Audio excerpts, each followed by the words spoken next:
Hey everybody, my recent response to the question asked by, let's see what their names were. Oh, that's right, Epydemic2020, who were nice enough. I don't know if it's one person or more than one person, so I'm going to refer to you guys as both of you. Yes, I do appreciate that you were nice enough to respond to it. I wasn't especially kind in my response because I found your questions to be irksome. They bothered me a lot, and I explained myself pretty well.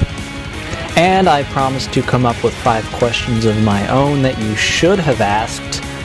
They would have actually given you information about atheism rather than information about how you could convert us. Now, I want to say right off the bat, it's not that I have a problem with you trying to convert us.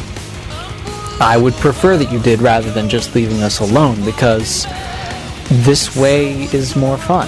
But just be honest about it. Don't pretend to just be trying to get to know atheism and understand where we're coming from, when really you're just trying to find a better way to convert us.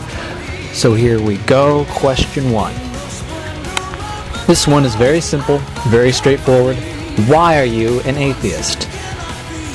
It's really the most obvious question to be asked by someone who is curious about atheism. Question number 2. What do you believe in? Since atheists are only bound by something we don't believe in, we all differ in what we do believe in, so it may be helpful for you to know what an atheist does believe in. I'm not sure if question 3 is one that would really occur to you, but the answer, I think, is something that would help you to understand. What is the difference between not believing that gods exist and believing that gods do not exist?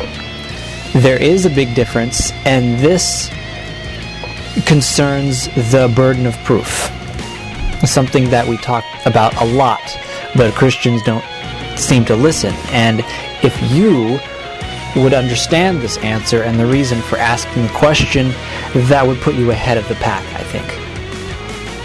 Question 4.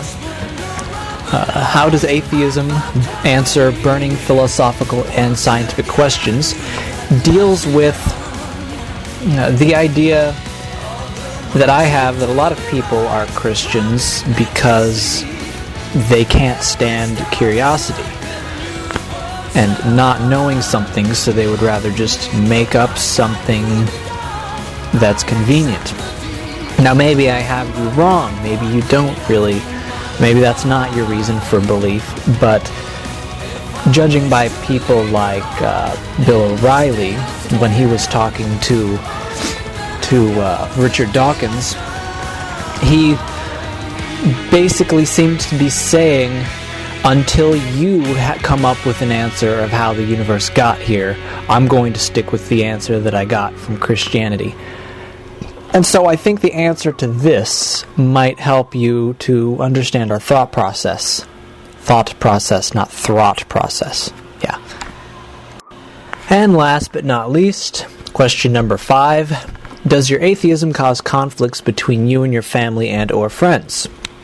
If it does, then why continue with it? Why not just give in and be Christian? Now, from my understanding, there are Christian communities, and they're all bound together by a common church that they go to and a system of beliefs that kind of differentiates them from even other Christians. And this is good, I suppose, to have a community that's all tight-knit like this. And so a lot of people, when they don't agree, they kind of hold back.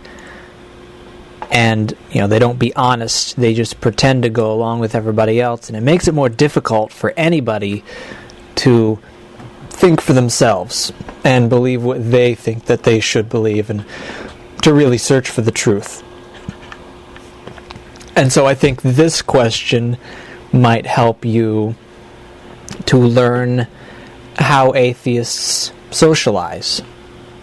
Because we do that.